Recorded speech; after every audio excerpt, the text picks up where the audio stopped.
Hello everyone, कैसे आप सभी लोग। आशा करता हूँ आप लोग बहुत अच्छे रहेंगे। मैं बता दूं, मैं भी बहुत अच्छा हूँ। आज के सेशन को बेटा हम लोग शुरू करते हैं। अभी आज हमारा सेशन जो होने वाला है वो एक नई इलस्ट्रेशन के रिगार्डिंग होने वाला है। Now today illustration shall be, हमने लास्ट क्लास तक कौन कौन सी इलस्ट्रेशन देख ली थी। आइए फटाफट से आगे बढ़ते हैं। हमने बेटा देख लिया है इलस्ट्रेशन नंबर 4 तक, मेरे ख्याल से देख लिया है ना। ये टमाटर वाला हमने लास्ट सेशन में देखा था। आई होप आपको ये वीडियो पसंद आया, लास्ट वाला, जो कि मैंने काफी अच्छे से आपको समझाने की कोशिश किया और जो मैं कहीं ना कहीं आपको समझा भी पाया शायद, क्योंकि ये इंपॉर्टेंट इलस्ट्रेशन था। और ये इलस्ट्रेशन एक ऐसा इलस्ट्रेशन था which is one of the toughest you can say and easiest at the same time illustration था, क्योंकि थोड़ा घुमा रहा था, इसमें मल्टीपल कॉन्स्टेंट थे इसलिए। आइए प्रॉफिट प्लानिंग की इलस्ट्रेशन नंबर 5 हम लोग करने जा रहे हैं, जिसमें है M N Agarwal owns a gift a restaurant shop, sorry, restaurant and a lodge in Shillong. Typically he operates these only during the season of 4 months. अच्छा, तो ये क्या करते हैं नॉर्मली, एक एमएन अग्रवाल है जिनके पास में 3 वेंचर्स हैं। एक गिफ्ट शॉप, एक रेस्टोरेंट है और एक लॉज है। गिफ्ट शॉप, रेस्टोरेंट और लॉज, ठीक है, तीनों शिलोंग में है। जनरली ये एक ही सीजन अपना काम करते हैं। एक सीजन जो है वो उनका 4 महीने का होता है।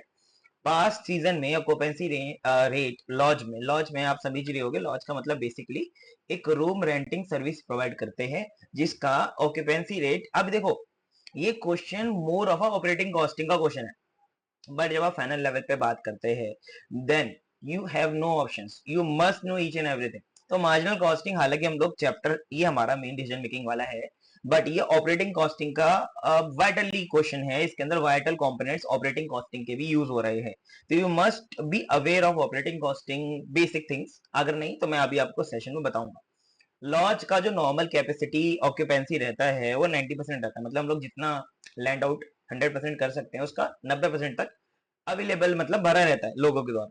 अच्छा, level of activity in case of gift shop और रेस्टोरेंट। अभी देखो एक्टिविटी लेवल गिफ्ट शॉप और रेस्टोरेंट में कितना 80% रहता है, तो अपना रूम में सीजन में जब हम लोग खोलते हैं तो 90% लोग आ जाता है, और गिफ्ट शॉप और रेस्टोरेंट में 80% तक पूरा एक्टिविटी रहता है।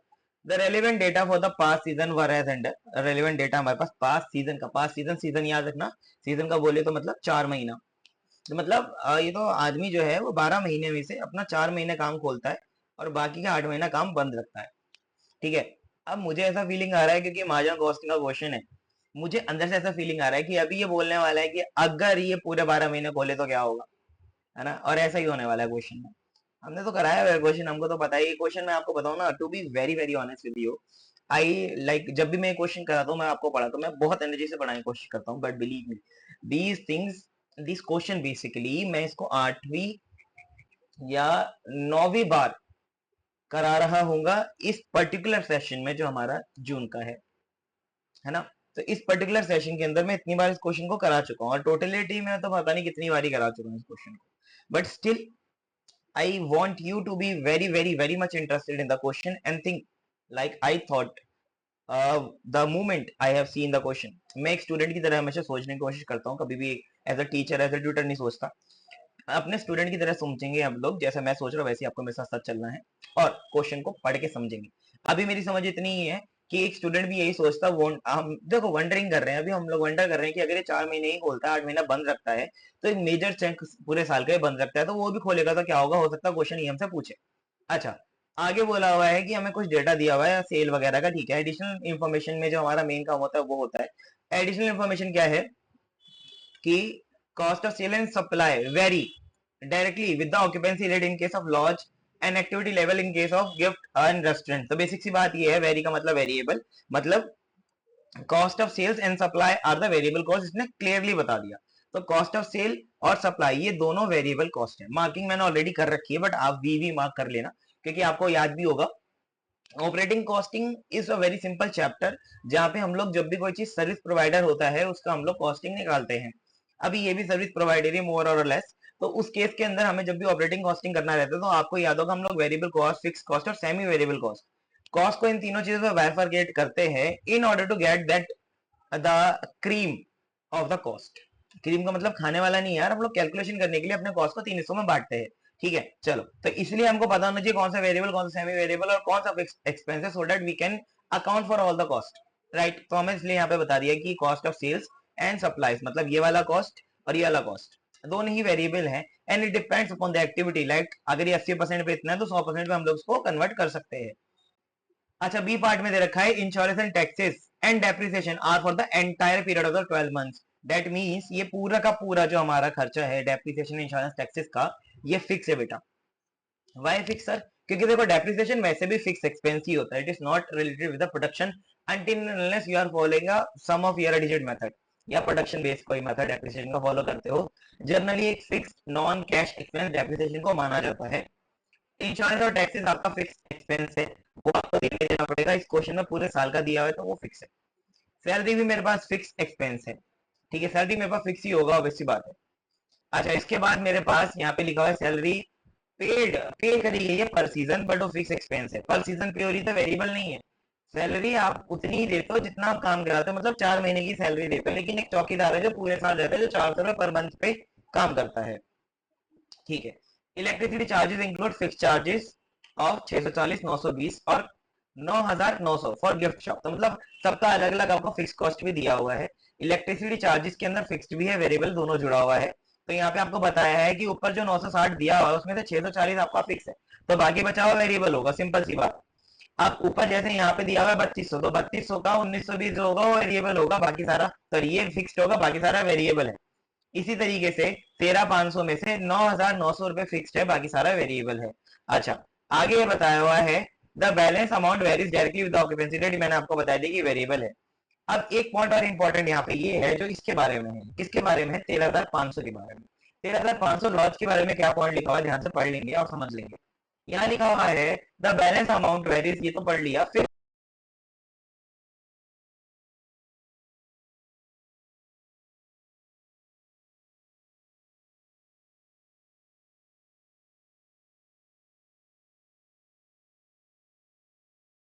शायद मेरी आवाज चली गई थी, मैं लाइन दोबारा पढ़ देता हूँ आपके लिए। मैंने लाइन ये पढ़ा कि भाई ये हमारा जो ऊपर खर्चा दिया था, लॉज वाला जो हमारा खर्चा दिया 13,500 का, उसमें से 9,900 रुपए हमारा फिक्स्ड है, राइट। ये 9,900 भी दो तरीके से क्लासिफाई होगा, 4 महीने का अलग और 12 महीने का अलग। तो 9,900 में से 4 महीने का 6,900 है और 3,000 रुपए अलग से है जो कि पूरा है। तो मतलब फिक्स कॉस्ट का भी बाइफरकेशन है कि 6,900 का फिक्स एक्सपेंस हमारा सीजन में लग जाता है और 3,000 रुपए का कुछ ऐसा फिक्स एक्सपेंस है जो लगता ही लगता है। मतलब it is not a season wise, it is for a full year, 12 month, ठीक है। आगे, mister Agarwal is interested in increasing his net income, the following options are under consideration. तो आपको ऑप्शन नहीं बनाना, जो अवेलेबल है उसमें इसको इवेल्युएट करना है। Option number 1, to continue with the operation during the season period only by inserting advertisement in newspaper, thereby occupancy rate to reach 100% in case of lodge, 90% in gift shop और 90% और restaurant और gift shop में 90% हो जाएगा, लेकिन advertisement का cost 12,000 होगा। तो ये बोला गया कि अभी आप क्या करते हो, अभी आप गिफ्ट शॉप पे 80% पे चल रहे हो और इसमें 90% पे चल रहे हो। लेकिन अगर आप एक इश्तिहार दे दें, इश्तिहार का मतलब न्यूज़पेपर में अगर हम लोग ऐड दे देते हैं 12,000 रुपए की जिसकी कॉस्ट आएगी, तो हमारा लॉज 100% बुक हो जाएगा और जो बाकी दो दुकानें अपनी रेस्टोरेंट है और वो है उसके ऊपर हमारा ऑक्यूपेंसी रेट 90% पहुंच जाएगा, ठीक है। तो ऑक्यूपेंसी रेट हमारा इंप्रूव हो जाएगा दोनों का, एक का 100% हो जाएगा और रेस्टोरेंट सॉरी लॉज का 100%, रेस्टोरेंट और गिफ्ट शॉप का 90% हो जाएगा, सिर्फ 12,000 के खर्चे। हमको बताना है वायबल ऑप्शन है नहीं, ऑब्वियसली बात है, हमको यहाँ पे देखना पड़ेगा कि ये जो हम लोग एडिशनल खर्चा कर रहे हैं क्या उतना कमा भी पा रहे हैं, नहीं कमा पा रहे हैं। और ऐसी एक अप्रोच मैंने आपको बताई थी, that is known as incremental approach, वो भी हम लोग यहाँ पे यूज कर सकते हैं, ठीक है। अच्छा, यहाँ पे to continue operation throughout the entire period of the 12 month. अच्छा, सेकंड ऑप्शन ये है कि पहले में तो ये था कि 4 महीने ही चलाओ, लेकिन एडवर्टीजमेंट दे दो और आपका ऑक्यूपेंसी रेट जो है वो बढ़ जाएगा through out the ventures, your ventures, ठीक है। 10% से ऑब्वियसली बातें बढ़ जाएगा, जहां 90 था वहां 100 हो जाएगा, जहां 80 था वहां 90 हो जाएगा, ठीक है। लेकिन अगर आप पूरे साल चलाना चाहते हैं बिजनेस तो फिर और क्रिटिकल काम हो जाएगा। तो continue operation throughout the entire period of 12 months comprising season period of 4 month end off season period of 8 month. तो आपका 4+8 हो जाएगा, अभी पूरे 12 महीने आपको काम करना है और ऑक्यूपेंसी रेट 90% आपका होगा सीजन में, जो कि हमने ऊपर ही देख लिया था, लेकिन ऑफ सीजन ये रेट गिर के हो जाएगा 40%। देखो ऑफ सीजन मतलब इस समय लोग कम आते होंगे ना, शिलोंग जैसा एक हिल एरिया है शिलोंग ना, तो वहां पे शायद ऑफ सीजन लोग कम आते, तो 40% ही रहेगा। अच्छा, और गिफ्ट शॉप और रेस्टोरेंट का भी सेम हाल है। क्या लिखा हुआ है यहाँ पे, एक बात और मैंने मिस कर दी, यहाँ पे लिखा हुआ था rooms rent are bound to be reduce to 50% of the original rate. मतलब जब हम लोग ऑन सीजन अगर 2000 का बेचते हैं तो ऑफ सीजन हमको 1000 का ही बेचना पड़ेगा वो कमरा, 50% से रेट भी कम करना पड़ेगा। ठीक है, आगे गिफ्ट शॉप और रेस्टोरेंट में एक्टिविटी लेवल हो जाएगा 80 और 30 ऑन और ऑफ सीजन ऐसा रहेगा, और 5% डिस्काउंट यहाँ भी देना पड़ेगा। तो ऊपर तो बेटा हमें 50% डिस्काउंट देना पड़ा कमरों में, लेकिन नीचे रेस्टोरेंट और गिफ्ट शॉप में हमें 5% डिस्काउंट देना पड़ेगा ऑफ सीजन में। अच्छा, with the which option is profitable as a cost accountant, देखो जहां पे भी ये बात लिखी हुई आ जाए ना, उस क्वेश्चन को आप गलत कर नहीं सकते। आपको कसम है आपके डिग्री की जो आपको मिलने वाली है, ये क्वेश्चन आप गलत नहीं कर सकते। इंस्टीट्यूट कर दे तो बात दूसरी है, इंस्टीट्यूट की बुक में भी काफी सोल्यूशन गलत होते हैं, बट आपको नहीं करना। As a professional you must basically value your degree. जब भी क्वेश्चन में ये पूछ लिया जाए एज अ कॉस्ट अकाउंटेंट, तो भाई फिर तो जितना आता है सारा लगा देंगे, लेकिन क्वेश्चन गलत नहीं करेंगे, क्योंकि आन बान और शान और खाने की दुकान मतलब जहां से पैसा कमाएंगे, वो सारी चीजों के ऊपर बात आ गई। तो बेटा अभी हमें इस क्वेश्चन को करेक्ट करना ही करना है। आगे लिखा हुआ है, would you like to suggest many other alternative based upon the above figures which can be adopted to अन, ये तो हम नहीं बताएंगे खैर, क्योंकि हम लोग और अल्टरनेटिव नहीं बताएंगे तो बेवकूफी वाला सवाल है, इसमें हम लोग बता भी नहीं सकते। क्योंकि देखो ऑल्टरनेटिव बताने बैठेंगे तो ऐसे तो करोड़ों ऑल्टरनेटिव बता सकते हैं, फिर हम लोग अपने आप से हमें चीजें क्रिएट करनी पड़ेंगी, which I am not a fan of doing. तो मैं आपके सामने खाली दो ऑप्शन जो पहला और दूसरा वो सॉल्व करके दिखाऊंगा, और पेपर में ऐसा क्वेश्चन नहीं आता यार कभी भी और कोई ऑल्टरनेटिव अगर बनाने के लिए बोल दे, but being at a final level आ सकता है। तो और ऑल्टरनेटिव क्या हो सकते हैं? पहला ऑल्टरनेटिव ये होगा कि 4 महीने ही हम लोग कर रहे हैं और एक 12 महीने कर सकते हैं, और तीसरा कोई ऑल्टरनेटिव हुआ भी आप मुझे बताओ। भाई 4 महीने का उसने ऑल्टरनेटिव दे दिया कि हम लोग 4 महीने चलाएं, ऐड दे देते हैं, ठीक है। हम लोग 12 महीने चला रहे हैं, उसका भी दे दिया, तो और कोई ऑल्टरनेटिव मेरे ख्याल से वायबल है भी नहीं। अगर आपको लगता है कोई ऑल्टरनेटिव है और उस क्वेश्चन को मुझे दोबारा सॉल्व करना पड़ेगा, क्योंकि खैर के लिए दो अल्टरनेटिव लेके सॉल्व कर रहा हूँ, एक 4 महीना विद एडवर्टीजमेंट, एक 12 महीना 10 और दो 12 महीना without advertisement but with the least sorry lesser prices for the restaurant gift shop and the lodge. ठीक है, लेकिन अगर आपको कोई और सा वायबल ऑप्शन लगता है जो हो सकता है ऑल्टरनेटिव, वो आप मुझे कमेंट डाउन करके जरूर बताना, फिर मैं उसको भी सॉल्व करके बताऊंगा कि वो सही भी की रही है। अभी आपको ये बोला गया है कि इंक्रीमेंटल रेवेन्यू आपको अप्रोच यूज करनी है। ये क्या बताएंगे, मैंने आपको पहले बता दी कि इंक्रीमेंटल अप्रोच का क्वेश्चन है जहाँ पे हमको डिसीजन मेकिंग देना है। तो ऑल्टरनेटिव वन हमारा क्या है, हम लोग क्या करें, एडवर्टीजमेंट एक्सपेंस के ऊपर 15,000 रुपए खर्च कर देते हैं। ठीक है, तो हमारा 15,000 रुपए का खर्चा एक तरीके से एडिशनल कॉस्ट हो गया, समझे। अभी हम लोगों को देखना पड़ेगा इस 15,000 रुपए की एडिशनल कॉस्ट के अगेंस्ट इससे जो आने वाला रेवेन्यू है वो कितना है। अगर वो उतना ज्यादा है कि 15,000 को कवर कर ले तो बेहतर रहेगा ऑल्टरनेटिव। अच्छा, अभी गिफ्ट शॉप का रेट कितना हो जाएगा, 90, रेस्टोरेंट का भी 90 और लॉज का तो 100% चला जाएगा एडवर्टीजमेंट से। ठीक है, यहाँ तक तो कोई दिक्कत नहीं है, नहीं सर यहाँ तक कोई भी दिक्कत नहीं है। अच्छा, इंक्रीमेंटल रेवेन्यू कितना हो जाएगा, ये बात ध्यान रखना। 80% पे आपका सेल्स 48,000 है, now this is at 80%, that means अगर आप इसको 100 पे कन्वर्ट करोगे तो 48,000 डिवाइड बाई 80, तो आपका 60,000 100% सेल आता है। नाउ 100% सेल इज 60,000, तो अगर आप 90% सेल करोगे तो 54,000 का सेल हो गया। लेकिन 54,000 का सेल तो हुआ, लेकिन कितने से सेल बढ़ा। Now in incremental analysis we have to only find out the increments that we are making. तो हमारा 48,000 तो पहले ही सेल हो रहा था, अभी 54 हो रहा है, तो हम लोग कितना एक्स्ट्रा कर रहे हैं बेटा, हम लोग केवल 6,000 एक्स्ट्रा कर रहे हैं, राइट। तो इसलिए मैंने यहाँ पे 6,000 ही कंसिडर किया है। That goes hand to hand restaurant में, हैंड टू हैंड लॉज में। देखो कैसे कैलकुलेशन था, समझा भी देता हूँ। 64,000 वहां पे रेस्टोरेंट का है, 80% तो 100% मेरा, उसमें 80,000 आ गया। 80,000 आ गया, अब 80,000 का मुझे ये करना पड़ेगा कि अभी मेरे को 90% निकालना है, तो 90% मेरा 72 आया, तो 72,000 का मैं सेल करूंगा। खैर के लिए मैं 64,000 का सेल ऑलरेडी कर ही रहा हूं, तो मैं एक्स्ट्रा कितना कर रहा हूं सर, 8,000 रुपए मैं एक्स्ट्रा करूंगा, जो कि मैंने यहाँ लिख दिया। हैंड टू हैंड 100% लॉज में चला जाएगा। लॉज अभी 90% पे चल रहा है और 1,80,000 का कर रहा है, तो 90% से डिवाइड कर देंगे तो 2 लाख आ जाएगा। 2 लाख माइनस 1,80,000 सीधा सीधा करोगे तो आपका 20,000 पे इंक्रीमेंटल रेवेन्यू आ जाएगा। आई होप कि इसमें कोई भी दिक्कत आपको नहीं होनी चाहिए, परेशानी नहीं होनी चाहिए।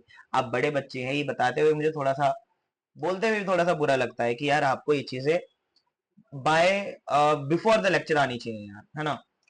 बट कोई बात नहीं, I am here for you, मैं आपको सारी चीजें अच्छे से कराऊंगा, डू नॉट वरी। अगर आपने नहीं भी किया for exercise reasons in intermediate, आपने छोड़ दिया कॉस्ट अकाउंटिंग, आपको बढ़िया नहीं लगा, आप 40 नंबर पे पास हो गए, that is a different issue.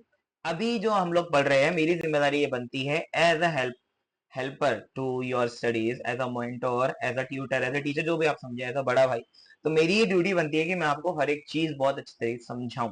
जो भी मैं बता रहा हूँ, मैं कभी भी ये रिस्पॉन्सिबिलिटी अपनी तरफ से किसी और पे शिफ्ट नहीं करना चाहूंगा कि ये तो आपने पहले पढ़ा होगा, पढ़ा नहीं है क्या। है, ऐसे ही आ गया, ये मैं कभी नहीं बोलूंगा।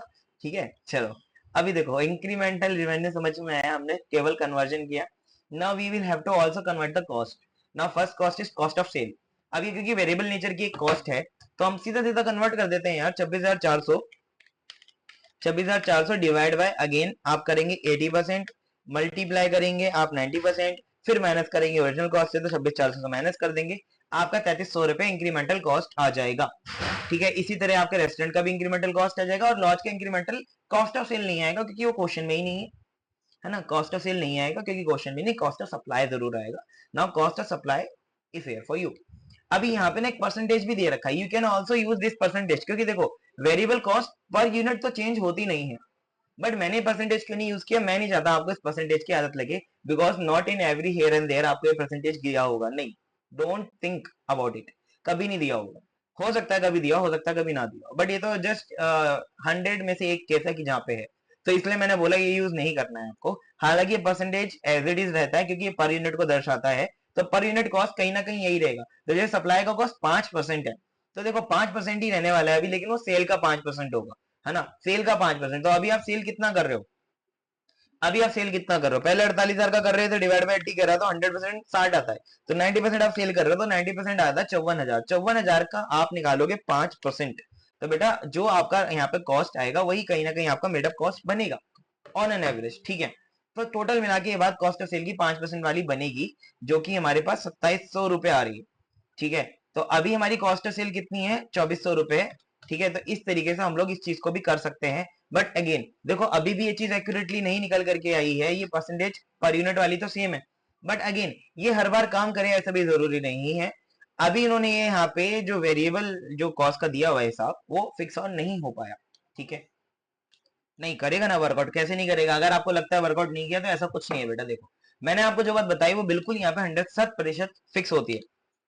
मैं कहना क्या चाहता हूँ, ये परसेंटेज जो है ना, ये पर यूनिट वेरिएबल कॉस्ट को दर्शाता है, and we can use this percentage to find out the variable cost per unit. That means we can use this percentage on our new sales amount to find out the relative cost. जैसे अभी मेरा 48,000 रुपए का cell है, इसको मैं बस एक बार कन्वर्ट करूंगा 60,000 100% और 90% में कन्वर्ट कर लेता हूँ, 54,000 का मेरा सेल आ गया। ठीक है, अभी जैसे 55% कॉस्ट ऑफ सेल दिया हुआ है यहाँ पे, तो मैं इसका 55% अगर निकालता हूँ ना, तो कॉस्ट ऑफ सेल 29,700 ही आने वाला है।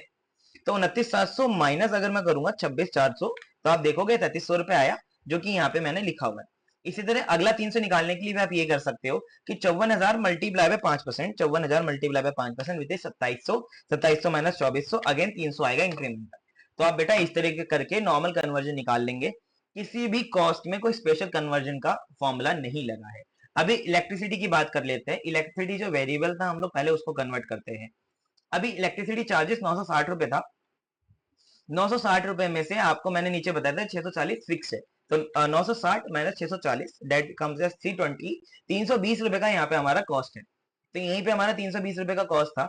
अभी 320 रुपए का जो मेरा कॉस्ट है उसको मैं कन्वर्ट करूंगा, 320 डिवाइड बाई 80%, 100% कॉस्ट आ गया, उसका 90% निकालेंगे 360 आ गया, 360 माइनस 320 40। तो ये 40 नॉर्मल कॉस्ट तरीके से मैंने कन्वर्ट किया, 40, 160 और 400। बहुत सिंपल तरीके से किया मैंने, एक का बताया, बाकी का आप खुद ही कन्वर्ट कर लेंगे। ये बहुत बच्चों वाली चीजें हैं, खाली कैपेसिटी वाइज आपको कन्वर्ट करना है। ओके, ना टोटल कॉस्ट यहाँ पे हम लोग कर लेंगे, ये टोटल कॉस्ट हमारी आ गई 3300, इंक्रीमेंटल कॉस्ट 3300, 300 और 40, 3640 incremental cost. What is the incremental revenue, 6000। तो हमारे पास यहाँ पे इंक्रीमेंटल कॉन्ट्रीब्यूशन आया 2360 रुपए, this is the incremental contribution. I am sorry.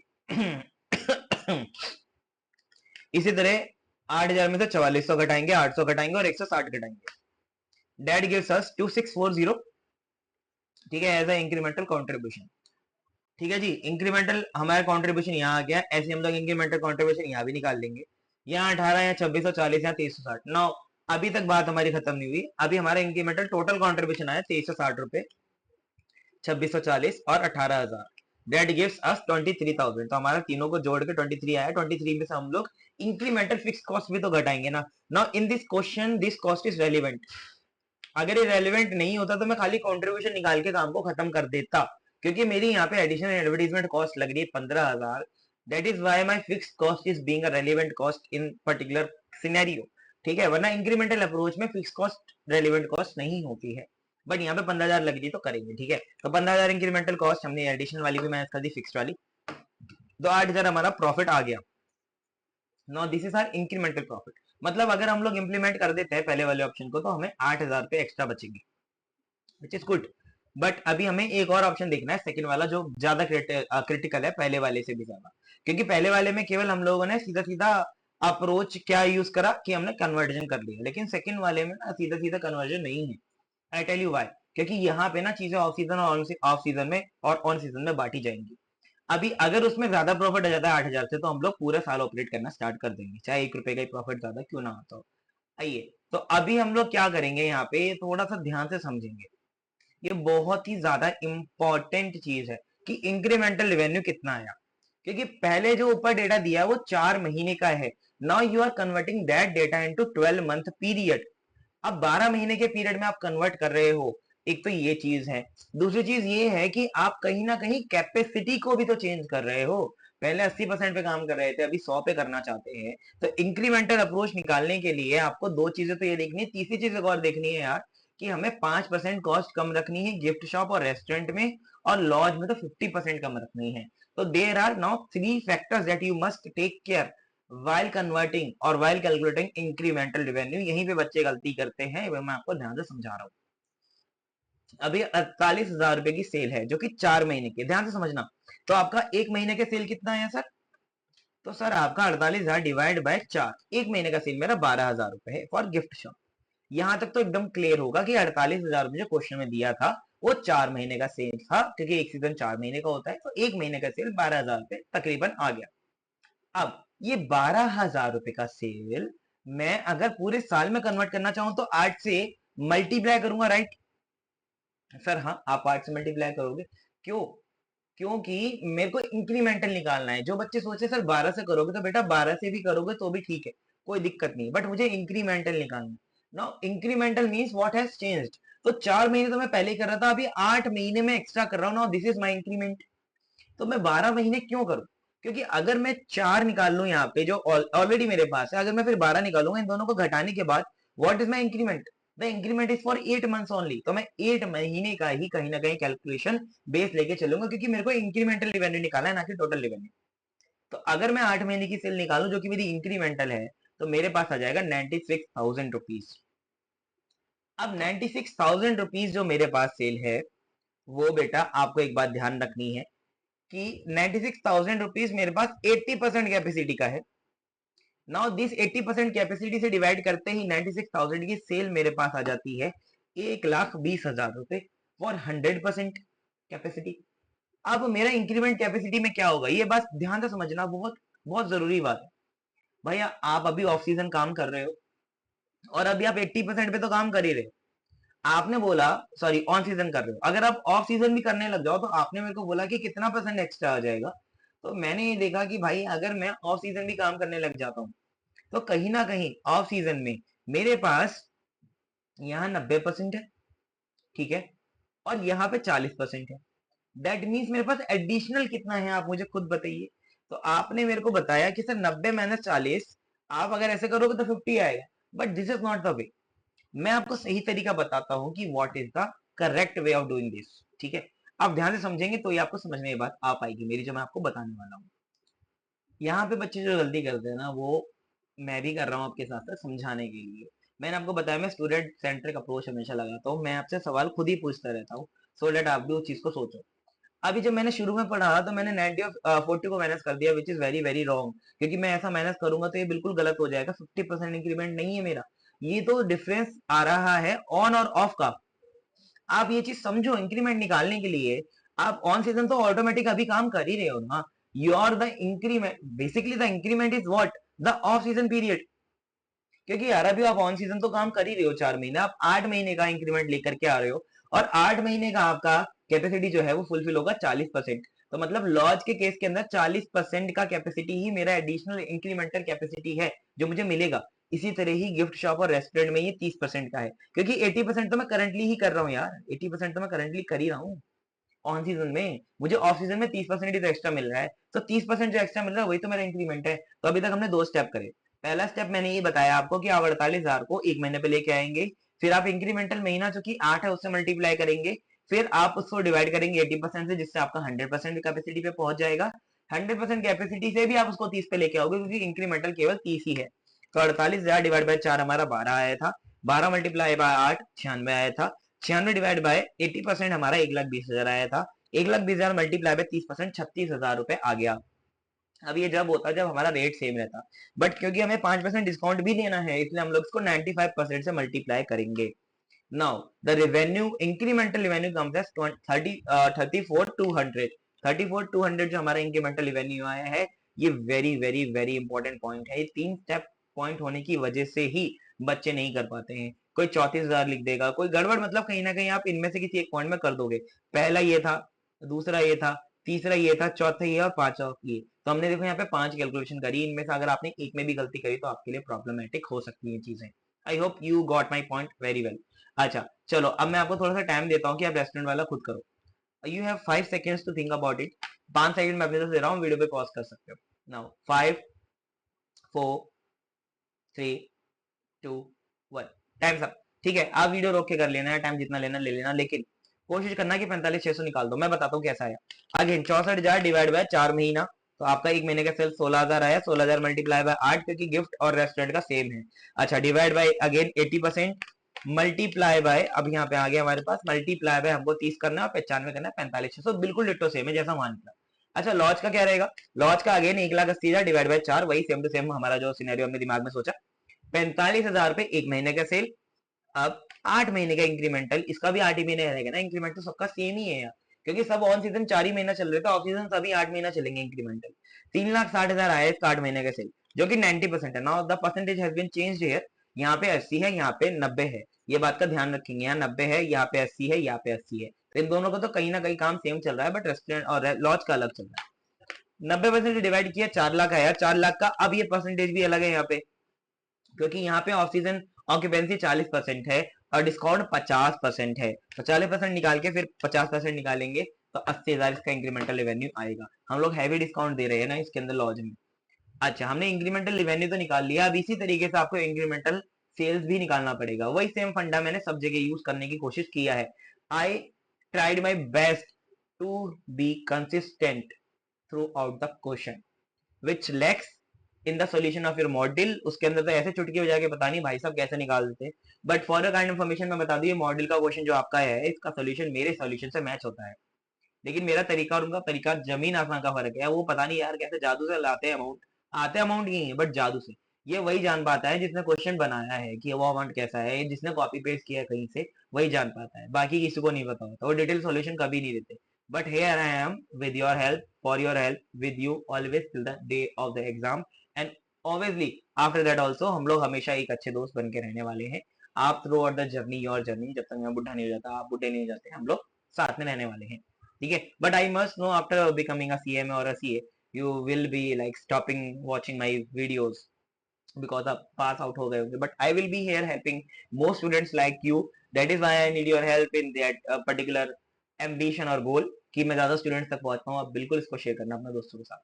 चलो, अब हम लोग वापस आ जाते हैं 26,400। अगेन हमारा 4 महीने का कॉस्ट है।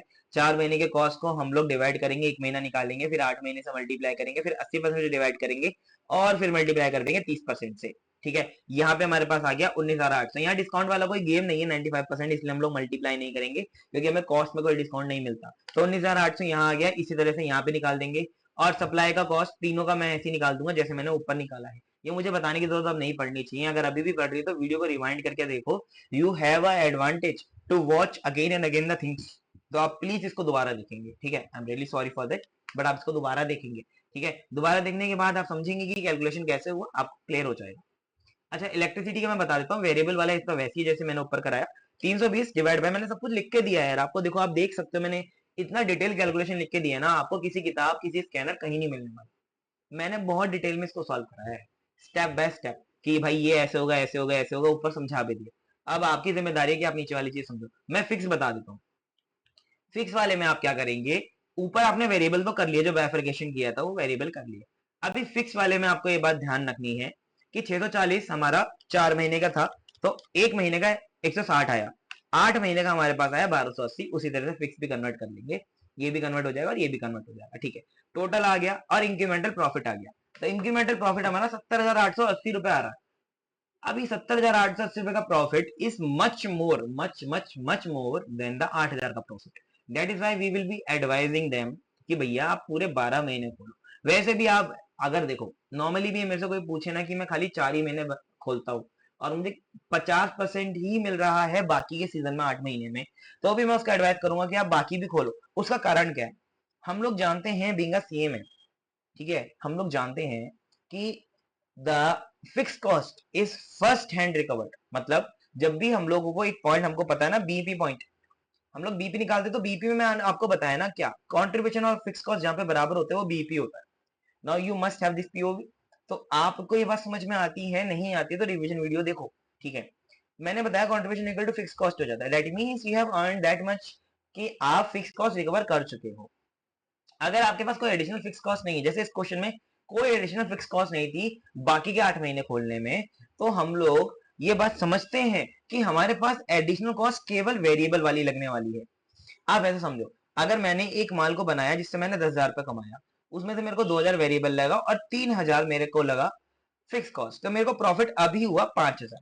अब 10,000 का सेल करने के बाद मेरे से कोई बोले कि सर आप मुझे ना 2 यूनिट और बेच दो, लेकिन यहाँ पे मान लो मैं 10,000 यूनिट जो बेचा वहां पे 1 रुपए रेट रखा, 1 रुपए रेट रखा, तो 10,000 रुपए की मैंने सेल करी, 10,000 यूनिट बेची।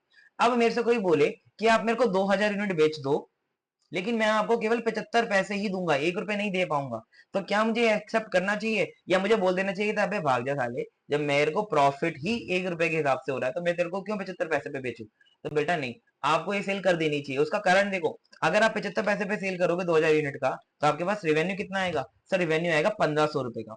समझना मेरी बात को, 1,500 रुपए का रेवेन्यू आया, हाँ सर 1,500 का रेवेन्यू आया। कॉस्ट कितना लगा? अब यहीं पे गेम चालू होता है कि फिक्स कॉस्ट तो एलिमिनेट हो गया पूरा का पूरा। अभी वेरिएबल कॉस्ट जो 200 रुपए लगा था, वो 200 रुपए तो कितने पे था सर? 10,000 यूनिट पे था। तो 2,000 यूनिट पे कितना आएगा? 2,000 यूनिट पे केवल 40 रुपए आया। आप समझे, 1,500 माइनस 40, ये भी आपको 1,460 रुपए का प्रॉफिट कमा के दे के जाएगा। आप समझे, additional unit after fix cost आपको प्रॉफिट ही प्रॉफिट देती है। That is why we have a high margin in this particular question और द सिनेरियो। आई होप आप मेरी बात को अच्छी तरह समझे होंगे कि मैंने यहाँ पे आपको क्या कहना चाहा। अगर आप दुकान पे भी बैठते हैं तो आप मेरी बात समझेंगे और वहां पे अगर अप्लाई करेंगे तो आपको प्रॉफिट मैक्सिमम देखने को मिलेगा इन योर फ्यूचर, क्योंकि फिक्स कॉस्ट अभी 3,000 रुपए पूरा था, तो आप पहले रिकवरी कर चुके हैं 10,000 के रेवेन्यू में से, तो now you will not be recovering it from the 12,000 revenue, sorry 12,000 कह रहा हूँ, 2,000 का रेवेन्यू, राइट। तो 2,000 में से नहीं मैनेज करने वाले ना आप उसको, ठीक है। चलिए, आशा करता हूँ आपको मेरी बात समझ में आई हो। प्रॉफिट प्लानिंग वाला मैंने इलस्ट्रेशन आपको करा दिया, ठीक है। But being making sure that you share this video with your friends and your juniors, ठीक है, ताकि आप और आपके जूनियर भी हेल्प हो सके उनकी भी। आप एक बार सीए में बहुत सारे बच्चे बन चुके हैं, काफी स्टूडेंट्स पास आउट हो जाते हैं उसके बाद भी सपोर्ट करते हैं मुझे, ऐसी बात नहीं है। अभी देखो मेरा बहुत सारा चक्कर ये रहता है, मेरे पे बैंडविड्थ लिमिटेड है और मैंने पिछले कई सालों से चैनल अपना जिंदा रखा है। हालांकि पिछले गैप हुआ 2 साल का बीच में, जब मैंने एक भी वीडियो पुट ऑन नहीं किया अपने चैनल पे। अभी मैंने इस साल जनवरी से स्टार्ट किया with IDT batch, Utkarsh batch, massive success with that batch particularly. अभी मैंने एचसीएम स्टार्ट किया है, तो I need support from your guys. मेरे जो पुराने स्टूडेंट्स हैं ना, टू बी वेरी ऑनेस्ट, वो सब पास आउट होके सीए में बन चुके हैं, वो सब पास आउट होके सीए बन चुके हैं। Now they get a notification कि मैंने अभी दोबारा पोस्ट कर रहा हूँ, तो मेरे को कीप लाइक टेक्सटिंग मी कि सर आपने दोबारा स्टार्ट किया करके, क्या ऐसा करके पूछते हैं। एंड आई से कि आप प्लीज अपने जूनियर्स को शेयर करना, वो करते भी हैं। Juniors now juniors are starting supporting me and new students भी आ रहे हैं, but I request you also to like the video and also share with your friends and juniors, ठीक है। Thanking you a lot and ऐसे ही प्यार दिखाते रहिए, मैं भी आपके लिए हमेशा ऐसा ही सेशन लेके आता रहूंगा, ठीक है। चलिए bye bye, take care, sayonara.